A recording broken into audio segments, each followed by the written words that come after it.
chapped? What could you compare it to make your reader more keenly aware of what it feels like?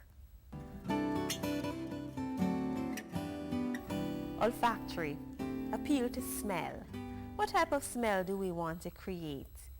Do we want to unearth the moldy, putrid odor of that dank wooden cottage that's been left abandoned in the mountains? What about the fresh smell of grass wet with dew in the early morning? Oral, appeal to hearing. Shh, listen. I remember waking up in Portland early one morning. I looked outside at the majestic mist-covered mountains that were the deepest shade of opulent green I had ever seen. The air was still as the trees stood quietly in the distance waiting for the day to rise. I made my way outside and sat on a smooth cold rock a few feet away from my villa. I sat still and I listened, mesmerized by the chorus of these melodic pre-dawn sounds. The courting song of a male cricket whispered in the gentle breeze as a little bird twittered blissfully.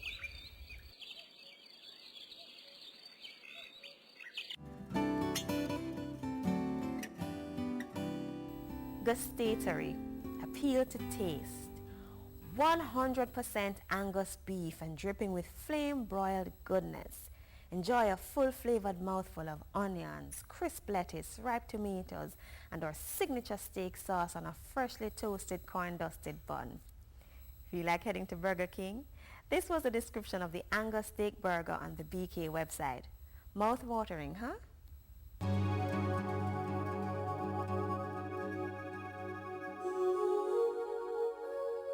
Refine your language. We're accustomed to giving vague answers to questions. How was your day? Fine. How is your dinner? Nice. When we write descriptions, we have to try to use clearer, more precise words. Let's take a common word, walk. She walked across the street. If we really wanted to make that sentence communicate something precise about how she walked across the street, we could use strolled, which gives us the idea that she is unhurried. Trudged. Maybe she doesn't really want to go where she is heading, or she is having a really bad day. Sauntered. A nice leisurely walk. Plodded. This suggests that maybe she is tired or she is having great difficulty walking. Do you get the picture? There are many other words you could use to create a sharper, clearer picture. Let's look at another common word, sad. He looked sad. We could easily say he looked cheerless, he looked troubled, dejected, doleful, morose, morbid, disconsolate, dismal. All these words may describe the melancholy expression he wore. Adjectives and adverbs become very important when we are trying to describe. Let's look at the descriptive words and phrases which have been used in another of our model paragraphs. As you look, bear in mind the differences between adjectives and adverbs as discussed in our parts of speech lesson. Adjectives describe nouns and pronouns only. They tell us which one, what kind, or how many. Adverbs describe other words, including verbs, adjectives, or other adverbs.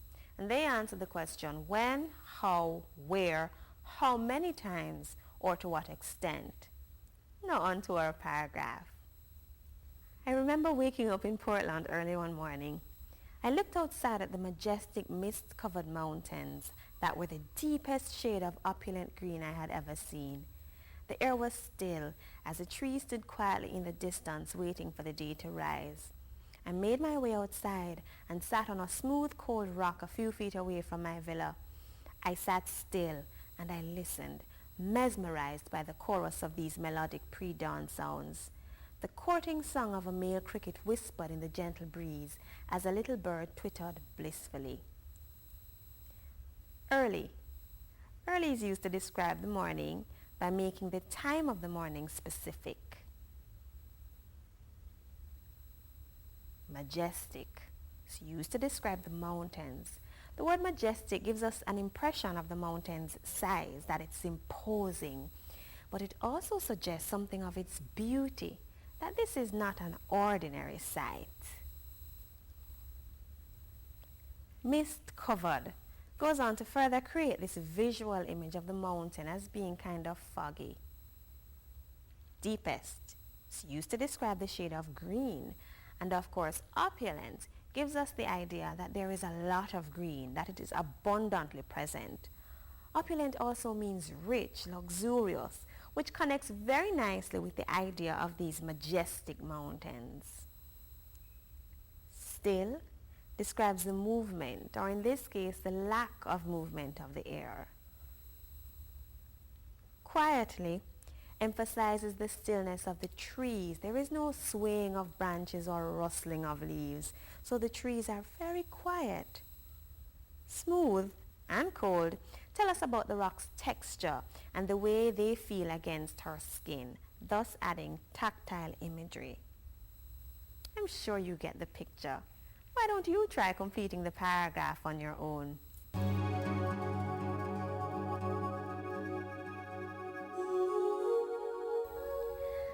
Like all pieces of writing, you must be careful to organize the descriptive essay. Is there a main or dominant idea that you want to concentrate on in a paragraph? Introduce it with your topic sentence and commit the rest of the paragraph to filling in the supporting details. Our model paragraph, for example, focuses on describing the speaker's enjoyment of the early morning Portland scene. What type of order are you using? The most common type of paragraph order to use with description is spatial order, where you describe things based on where they are in relation to each other. To the left, immediately behind me, etc. But you can also describe things using order of importance as well. Ask yourself, what things in the scene are most deserving of my attention, and describe them in that order. Don't forget, you can also describe things in the order in which they are experienced. That way, you can also use chronological order. Is my purpose for writing clear? Have I responded to what I have been asked? Don't write a description of a fire in progress if you are asked to describe the scene after the fire, for example.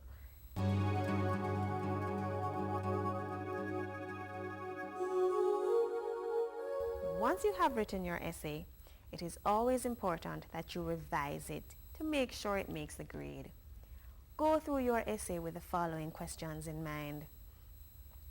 Have I used sufficient details to give my readers a clear picture of what I have described? Have I left out any minor but significant details? Have I included unnecessary details? Does each paragraph concentrate on one aspect of my description? Have I organized the paragraphs effectively? Is my language clear and free from error? Is my purpose for writing clear? Have I responded to what I have been asked? There is an old Chinese proverb that says, I hear and I forget. I see and I remember. I do and I understand. Because I am sure you don't want to forget, I urge you, like Nike, to just do it. Write those descriptive essays. I am Fiona Porter Lawson.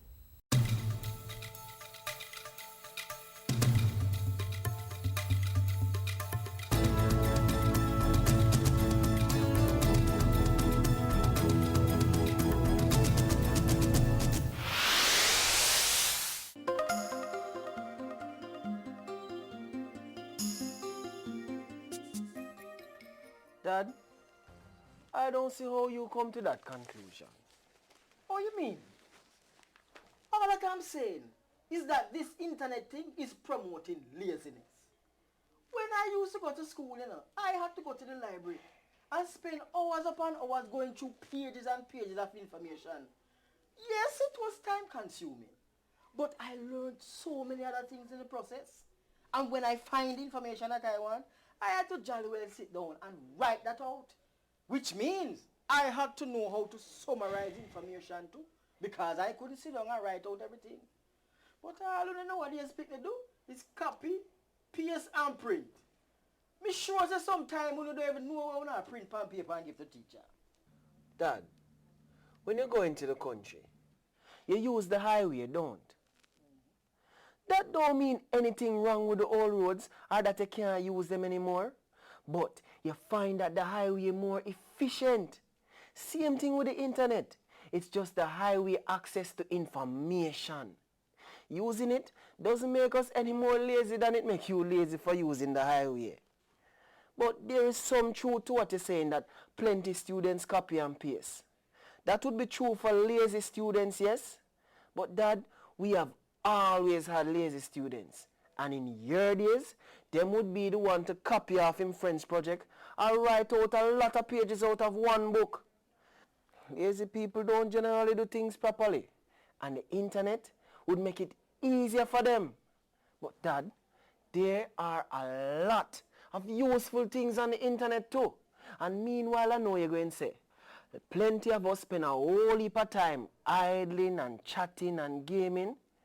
Dad, you don't prefer me to sit down here and play a game where you can see me than for dip on the corner with completely out of your sight? And that line, you raise some good arguments there, son. Can't complain.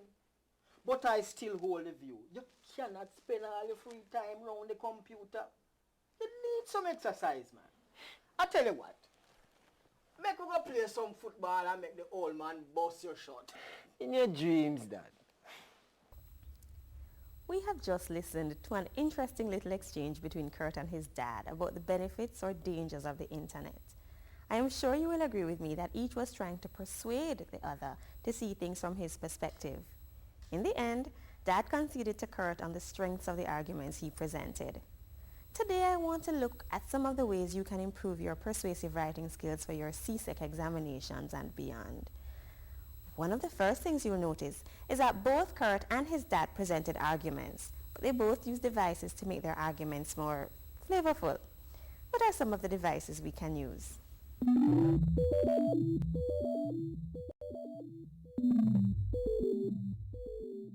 Rhetorical question. You will probably tell me that a rhetorical question is a question for which you do not expect an answer, and you would be correct. More importantly, it is a thought-provoking question that is asked to get the reader thinking in a particular direction. Usually, the answer would be one that is relatively obvious and one that you intend.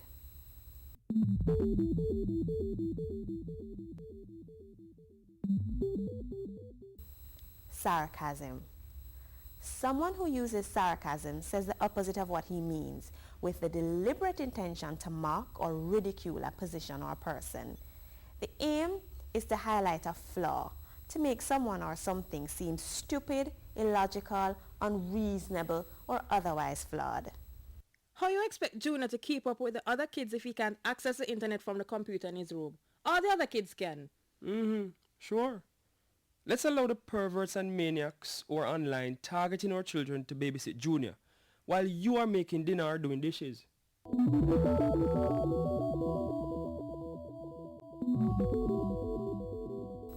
Pun. A pun is a clever play on words, where one word has two possible meanings or interpretations, or where words which sound the same have different meanings. Consider the following scenario. That was a lovely service they had for Maurice. Is Dovecot they going to bury me now? You going? Are you kidding? I have to go. I want to see what it is about that place why everyone is dying to go there.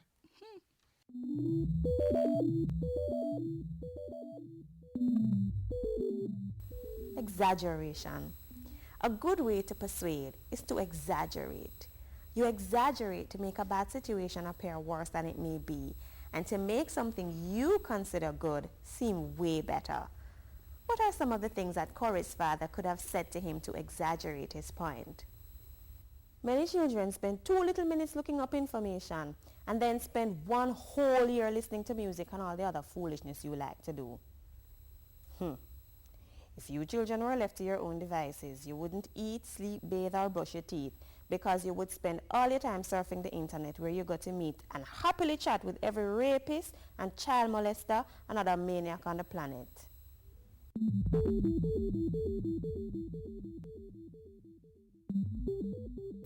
Contrast. You contrast things or ideas to show how different they are. In persuasive writing, you use contrast to your advantage. You could, for example, in promoting your idea, show the negative opposite effect of not accepting your idea. How effectively did Dad use contrast to compare his school days with the current era? When I used to go to school, I had to go to the library and spend hours upon hours going through pages and pages of information. But all you know what they expect to do is copy, paste and print. Me sure that sometime when you don't even know how to print pen paper and give the teacher.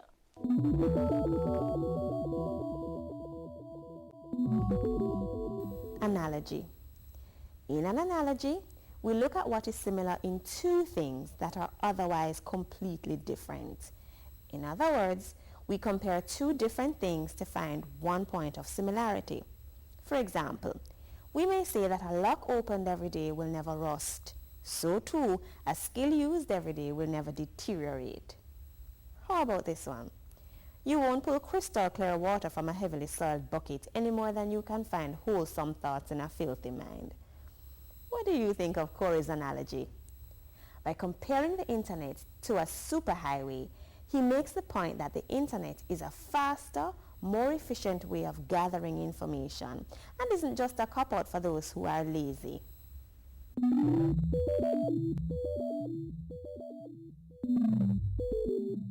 Repetition. Repetition works as a rhetorical device because it leads to familiarity and the possibility that your reader will most likely remember the repeated idea as important. It can also enhance understanding, simply because usually by the time you have heard something a couple of times, you have had some time to think about it and process it. In your persuasive pieces, be careful to repeat only key phrases and do so strategically.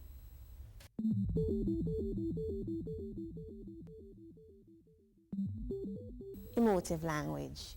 Words have the power to stir up emotional responses in people. Whether you want to evoke sympathy from your reader or outrage and indignation, using emotionally charged language is key. Listen to this speech. When you have something that you have fought for, you must not be careless with it. I have been looking closely at this matter of land reform, and my own Rural Reconstruction Committee have been contemplating more far-reaching measures than is contained in the New Deal. But let us be fair. The New Deal is not perfect, but it is the best piece of news I have seen for the people of Jamaica since I was born. Therefore, I am urging you to give it a chance. Go back to work. You have made your point.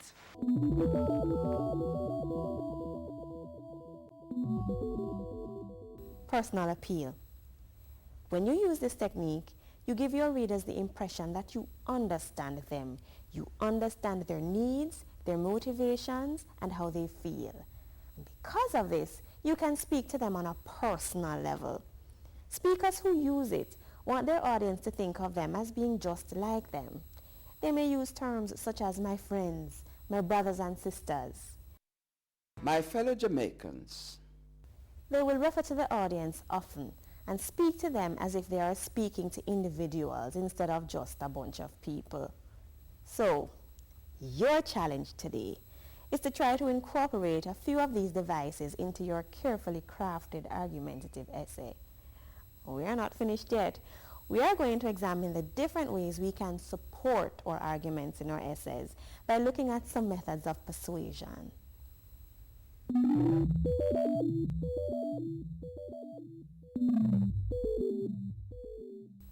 Facts. A fact is something that is undeniably true. It is a statement of what is. If you have arguments based on facts, they are more likely to be valid and to have a greater chance of being accepted. Appeal to authority. Appealing to authority is another way of lending credibility to your argument. An authority figure would be someone whose opinion on the subject matter being discussed would be respected, either because of his experience, expertise in the area, or his reputation. Answering the opposition. Because an argument by definition can have two possible sides, with this technique, you address a concern you are sure someone opposing your position would hold and refute it, therefore reducing the credibility or value of opposing arguments. Corey did that with his argument that there will be lazy people who will always find ways to cheat, and this is not specific to the internet. Predicting the consequences. By using this technique, you suggest that something will or will not happen if a pre-existing condition is or is not met. If children's internet use is monitored, then it can be a healthy learning environment for them. Use of examples or illustrations. When we use an example, we use one thing or situation to show the nature or character of similar situations. Be careful that the examples in your arguments are typical enough that they can truthfully represent most similar situations.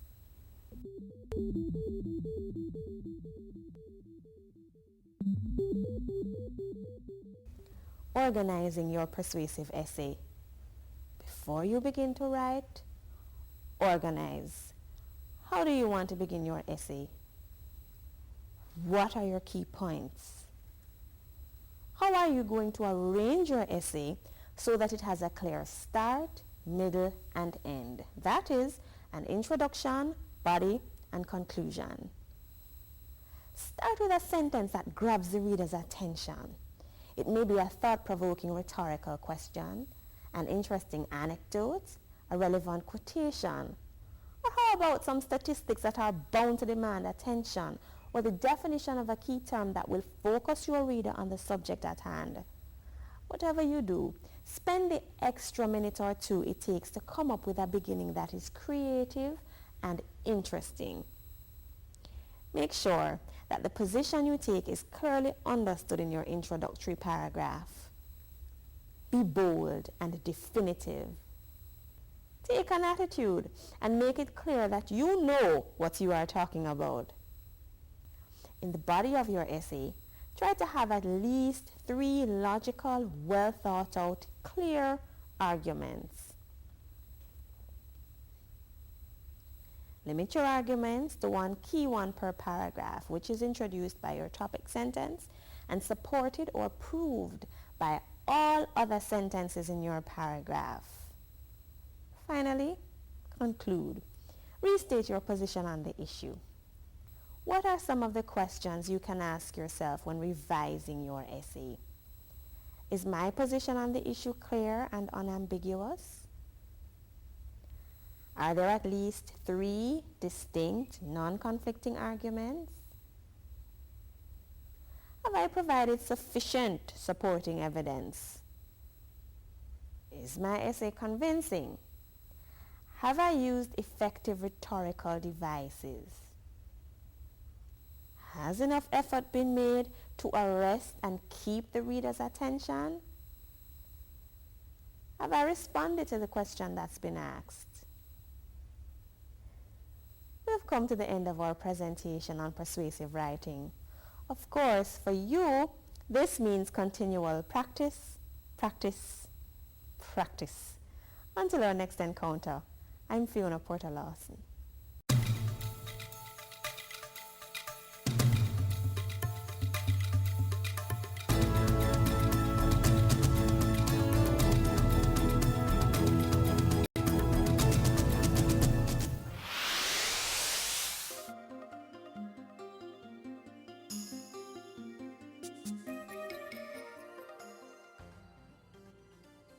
In this lesson, I will be discussing statistical report writing.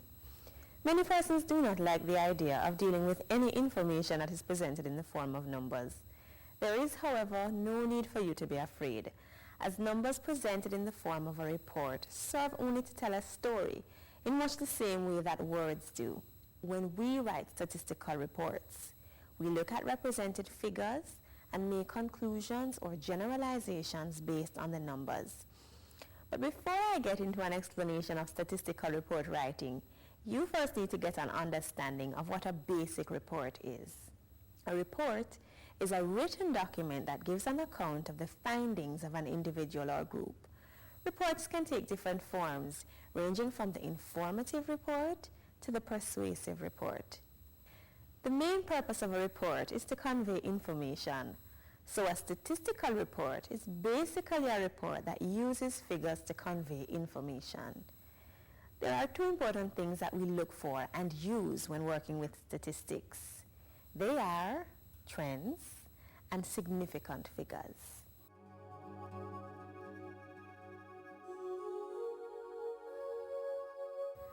Trend is a word that you may have heard made in reference to fashion and social activities. You may notice that a certain accessory or shoe is a trend because of the many persons you see sporting the item, and also if the item remains popular for a little while. But what does this have to do with information, and in particular with numbers and figures? A trend is basically the pattern or tendency of something, and in statistics, patterns can show increase, decrease, consistency, or there may be no clear pattern. The price of gas has been steadily increasing. Most of the times when price changes occur, the price increases. The trend or pattern is one of increase. Your parents are spending more money on gas, electricity, food, and all the other essential things. This means that the pocket money that you get may be less and less each time. It happens repeatedly, and so it is a trend. Your parents get the same salary every month. No increase, no decrease. You could say this follows a consistent pattern. I hope you understand by this that there can be slight variations. If the gas price increases for 8 months of the year and fall marginally for 1 or 2 months, the trend is still generally the same. Likewise, your parents may get a bonus at Christmas, and you may get a little extra money for your birthday, but 1 or 2 exceptions don't change the trend. Let us say that you are the owner of a shoe store that supplies 2 brands of designer shoes, Delicious and Scrumptious Footwear. You are interested in knowing how the sales of each brand have been going so you can order more of each brand. To determine what the sales trend is for each shoe, you would examine the number of shoes sold each month over a specific time period. In other words, you are looking for a pattern.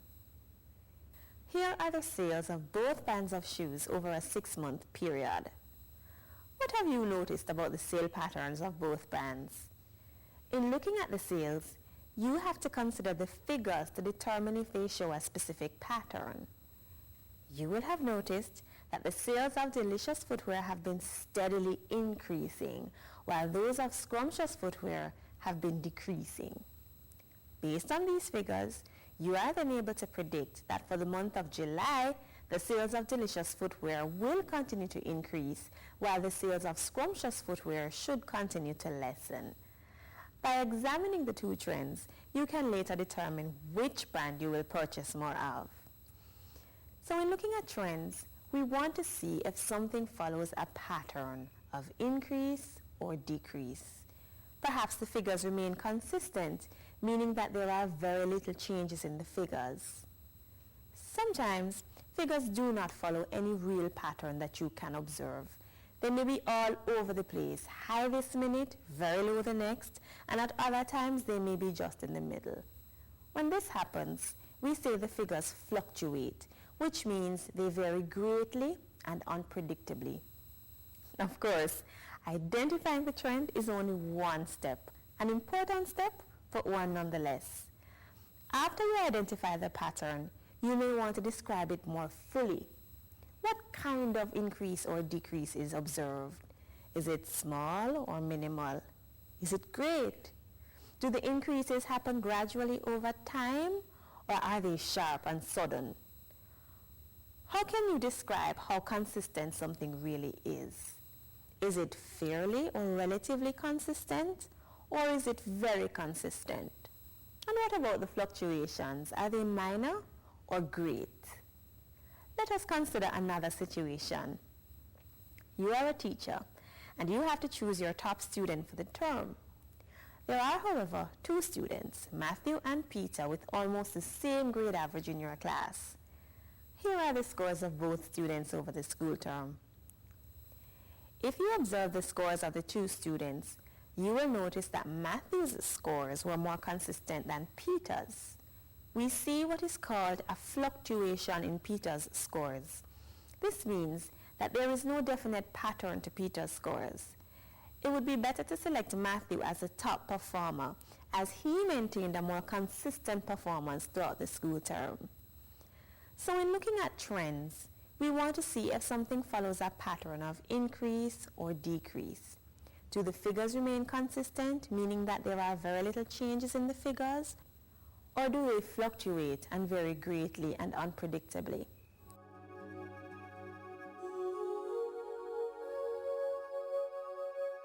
Let's now move on to our discussion of significant figures.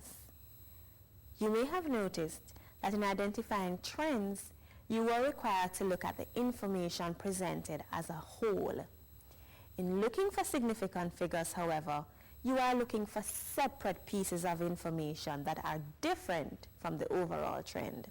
And like the name suggests, we are looking for figures that stand out, either because they are much higher or much lower than the others. Imagine that a small restaurant serves 5 main dishes and keeps a record of the number of each dish that is ordered by its customers on a daily basis over a 5-day period. You will notice that the most popular dish for the week was oxtail, while the least popular was steamed fish. These are 2 examples of statements about significant figures, as the sales for one dish stood out as the highest, while those of another stood out as the lowest. Let us look at another example.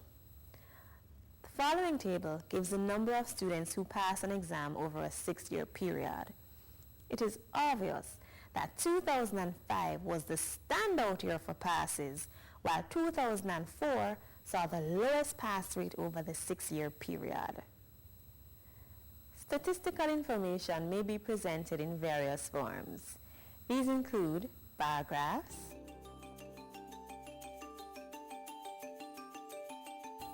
pie charts,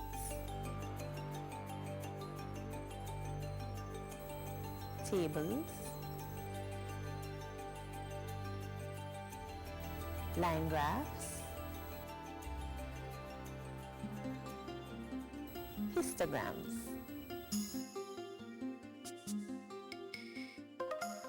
Here is a summary of the points to remember when looking at information for trends and significant figures. Examine the information for each item as a whole to see if it reveals a specific pattern or tendency. Does it indicate an increase, decrease, or consistency? Be very specific in describing the pattern you have identified. Is it a steady increase, a sharp decline, etc.? Keep in mind that figures may reveal no specific pattern or tendency, and this is called fluctuation. Pay keen attention to any details that may stand out from the general trend as you examine the information. Now, let us imagine that you are asked to write a report of lunch sales at diner restaurants. You would need to look at the overall trends, look for trends for specific items, identify any significant figures, and you would need to do all of this in a clear, fluid paragraph detailing what sales were like for the period. Here's an example.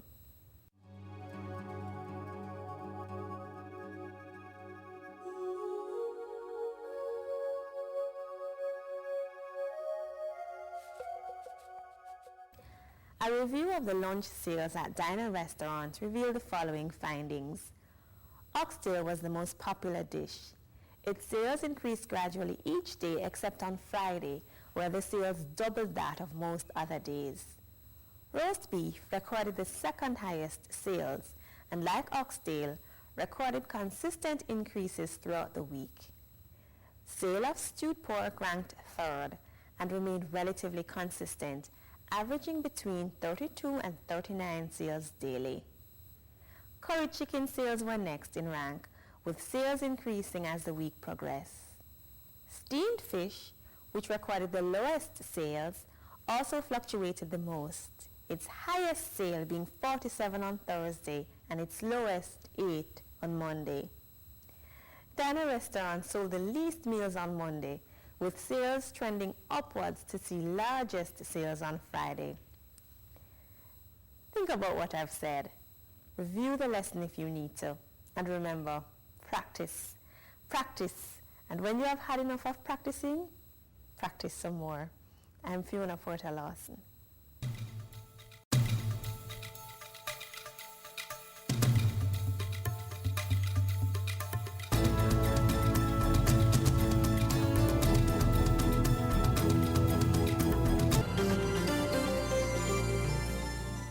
Every thought or idea that we have, everything that we think, comes in the form of a set of words called a sentence. It may be a simple sentence like I do or go home, or a more complex sentence like the students in our schools strive for excellence, and sentences can get even more complex. Whatever the form, the important thing is that all sentences can be broken down into basic units called parts of speech. In fact, constructing a sentence is a bit like building a wall.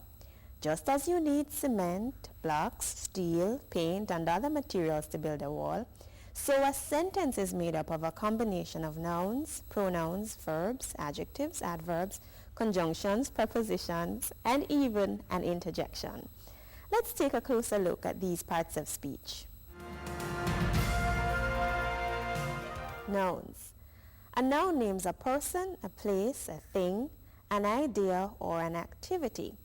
For example, in the sentence, the students in our school strive for excellence, students, school, and excellence are all nouns. Students name people. School names a place. Excellence names an idea. Nouns can be singular as in school, or they can be plural as in students. Nouns, like other parts of speech, are categorized in several ways. In our sentence, students and school are both examples of common nouns because they do not refer to specific students or to a specific school. If, however, I said, Pauline and Crystal are students of St. Pupil High School who strive for excellence, I would be referring to specific persons, Pauline and Crystal, and a specific place, St. Pupil High School. These are proper nouns and always begin with a capital letter. So what kind of noun is excellence?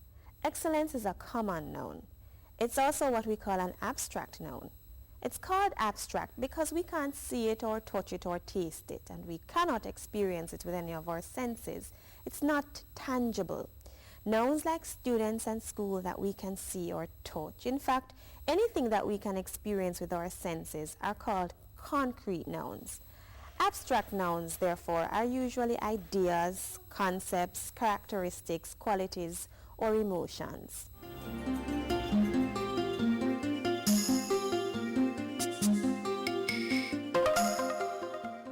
Collective nouns identify a group of people or things such as audience, team, mob, cattle, money, family, a pack, a gang, etc., where each group is viewed as a unit. Collective nouns are generally singular unless the members of the group are referred to as individuals. Let's look at these examples. The jury is ready with its verdict. Singular. The jury are comparing their interpretation of the evidence. Plural.